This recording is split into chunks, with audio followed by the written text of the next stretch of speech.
आया, खाना नहीं दिया, बिल्ली मर गई। फरमाया उसके बावजूद नेकियों के अल्लाह ने उसे जहन्नम में डाल दिया। एक फाहिशा औरत है, तो जो है मेरी बात पर, इधर देखिएगा जरा। एक बहुत गुनाह करने वाली बीबी है, वो गुजर रही है, कुत्ते का छोटा सा बच्चा प्यासा है। मदीने वाले महबूब अलैहिस्सलाम, मैं कहता हूं उसकी इतनी खुशकिस्मती थोड़ी है कि मेरे नबी ने उसका जिक्र कर दिया है, इससे भी बड़ी कोई खुशकिस्मती होगी। महबूब पाक अलैहिस्सलाम इरशाद फरमाते हैं कि वो औरत गुजर रही थी तो कुएं के किनारे सख्त गर्मी के मौसम में कुत्ते का बच्चा प्यासा। लोग यहां बिला वजह उलझ जाते हैं, कहते हैं सारी जिंदगी इंसान गुनाह करे और कुत्ते के बच्चे को पानी पिलाए तो बख्शा जाए। ओ भाई, मतलब ये नहीं कि वो कुत्ते का बच्चा था, मतलब ये था कि उसके दिल में अल्लाह ने, उसके सीने में अल्लाह ने रहमत वाला दिल पैदा फरमाया था। और इंसान की नहीं, वलाकिन यंजुरू इला कुलूबिकुम, रब जब देखता है तो वो दिल देखता है। तो उसके सीने में जो दिल था वो रहमत वाला था, सख्त गिर नहीं था। कुत्ते का बच्चा प्यासा, कुएं के किनारे, गर्मी बड़ी सख्त, गुजर नहीं जाते लोग, अपना बच्चा इसी के आगे, और जिसको दुकान पे रखा है उसको कहा पैसे नहीं लेने, पकड़ साइकिल, ला सौदा, जल्दी जा, धूप है तो फिर क्या हुआ, तूने मेरे से 8,500 पूरा नहीं लेना। अपना बच्चा छुपा के रखा है, गुजर रही है, बच्चा देख लिया, कुत्ते का बच्चा प्यासा। लकड़ी के जूते उस खातून ने पहने थे, उसने अपने दुपट्टे को फाड़ के 2 हिस्सों में किया और फिर उसने वो अपना जूता लकड़ी का कुएं के अंदर लटकाया और पानी निकाल के तो यूं करके जब वो बच्चे के मुंह में उड़ेल रही थी तो अर्श का मालिक राजी हो रहा था, उसको पैदा करने वाला रब राजी हो रहा था। और मेरे हबीब फरमाते हैं चंद कतरे उस बीबी ने उसके मुंह में पानी के क्या उंडेले, खुदा की रहमत को जोश आया। फरमाया फरिश्तों, इसके गुनाह वाली लिस्ट सारी फाड़ दो, मैंने इसे जन्नत देने का फैसला फरमा लिया है।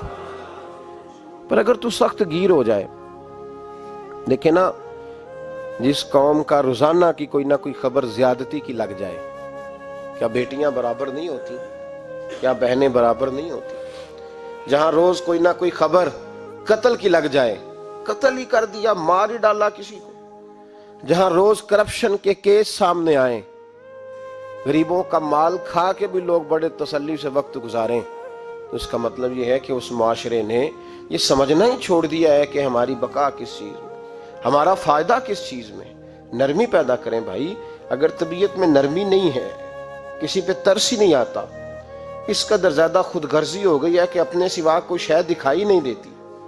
याद रखें, जो चाहता है मेरे बच्चे सुखी रहें वो गरीबों के बच्चों से प्यार करे, जो चाहता है मेरे घर के अंदर रोशनी रहे वो किसी गरीब के घर में रोशनी जलाने की कोशिश करे, जो चाहता है मेरे लिए लोग रहमत और करम के जज्बात रखें वो दूसरों के हक में नरमी इख्तियार करें।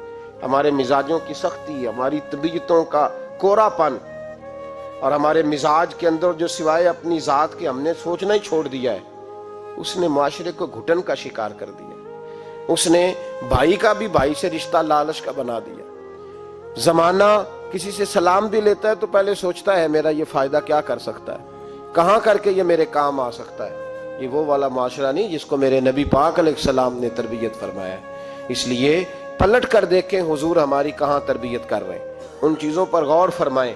नबी करीम सैयद आलम नूर मुजस्सम सल्लल्लाहु तआला अलैहि वसल्लम किसी को रोता देख के रो पड़ते थे, किसी को रोता देख। हजरत अबू बकर सिद्दीक रदी अल्लाह तआला अन्हु इरशाद फरमाते हैं मैं हुजूर के साथ था, एक मैदान से हम गुजर रहे थे तो साथ ही एक बाग था, वहां बड़ा रश था, लोग बड़े इकट्ठे थे, बहुत सारे लोग जमा थे। तो नबी पाक सल्लल्लाहु अलैहि वसल्लम ने फरमाया अबू बकर पता करो क्या हुआ। जनाब सिद्दीक अकबर रदी अल्लाह तआला अन्हु तशरीफ लाए और वापस जाके अर्ज करने लगे या रसूल अल्लाह सल्लल्लाहु तआला अलैहि वसल्लम, एक ऊंट पागल हो गया, लोगों को काट रहा है, लोग उसको गिरफ्तार करने की कोशिश कर रहे हैं, किसी के हाथ में डंडा है, किसी के हाथ में रस्सा है, किसी के हाथ में नेजा है, काबू नहीं आ रहा। नबी पाक सल्लल्लाहु अलैहि वसल्लम ने फरमाया चलो मैं चलता हूँ। हजरत सिद्दीक अकबर अर्ज करने लगे या रसूल अल्लाह सल्लल्लाहु अलैहि वसल्लम, वो पागल हो गया, वो काटता फिर रहा है, आप मेहरबानी करें, वो तकलीफ देगा। फरमाया अबू बकर मुझे जाने दो। जनाब सिद्दीक अकबर फरमाते हैं नबी पाक सल्लल्लाहु अलैहि वसल्लम तशरीफ लाए और हुजूर जैसे ही खड़े हुए ना, ऊंट हुजूर की तरफ भागा, नबी पाक की तरफ लपका वो। मैं भी डरने लगा, जितने लोग थे परेशान होने लगे। दौड़ा आया ऊंट, हम सब परेशान थे लेकिन महबूब के चेहरे पर बड़ा ही इत्मीनान था। फरमाते ऊंट दौड़ा आया और सीधा आके उसने हुजूर के कदमों पे सजदा किया। और जनाब सिद्दीक अकबर फरमाते हैं उसने हुजूर के कान में कुछ कहा तो नबी पाक की आंखों में आंसू आ गए। किसके दुख पर? ओ भाई गौर तो करो, इस बात को समझो तो सही। तू तो जीते जागते हंसते खेलते इंसान के दुख पर परेशान नहीं होता। तू तो मुसलमान पड़ोसी, साथ रहने वाला, पलने वाला, बसने वाला, इसकी जवानी लड़कपन बुढ़ापा तूने आंखों में देखा, तुझे उसके दुख पर परेशानी नहीं होती। अरे एक ऊंट कान में बोला, इस कैफियत को समझ तो सही यार, इस रंग को महसूस तो करो मेहरबानी अहले ज़मीं पर, खुदा मेहरबान होगा अर्श बरी पर। के कान में कुछ कहा, हुजूर रो पड़े। फिर महबूब ने फरमाया रस्सी लाओ।